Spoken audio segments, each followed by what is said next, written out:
পাগল হয়ে গেছি আমি, দেখে তার দুই চোখের পাপড়ি, টিকটকের ফর ইউ কাপাতে চলে আমি নতুন ছাপড়ি। আমরা করব বিজনেস আর তোমরা খেলবা দিয়া বাচ্চা গো বেলুন। সামনে আমি খুলতাছি নতুন ছাপড়ি হেয়ার কাট সেলুন।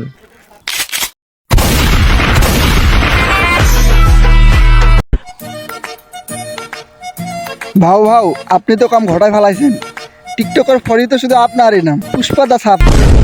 ভিডিওতে লাইকের থেকে কমেন্টই বেশি, মানুষ তো শুধু ভরপুর গাইলাইতেছে। তাহলে আমি যদি এখন মিট আপ দিই মার খাবো না? বাবা হাতে ঝাড়ুর বাড়িও ফিরি। অবশেষে আমি একজন সফল টিকটকার হয়ে গেলাম। এখনই সময় সেলুনটা খোলার, ব্যানার বানানোর ব্যবস্থা করে। ব্যানারের নাম ছাপড়ি হেয়ার কাট হয়েছে একবারে করা, এখন শুধু সেলুনটা উদ্বোধনের পালা। ভাও সেলুন উদ্বোধন করবেন কিভাবে? ওইটা আবার কি? ভাও সেলুন উদ্বোধনের সময় কিছু থাকুক বা না থাকুক, কিছু সংখ্যক বউ ব্যবসায়ী এবং টিকটকার থাকতেই হবে। বুঝছি, ওগুলো নিয়ে বড় করে একটা মিট আপ দিতে হবে। তুই একটা কাজ কর, বাংলাদেশের কিছু সুনামহীন বদনামযুক্ত টিকটকার আর বউ ব্যবসায়ীদের সেলুন উদ্বোধনের দিন বাজেট কেমন করে দেবে? ওদের কোনো বাজেটই নেই, একবেলা খাইবার দিয়ে হয়েছে।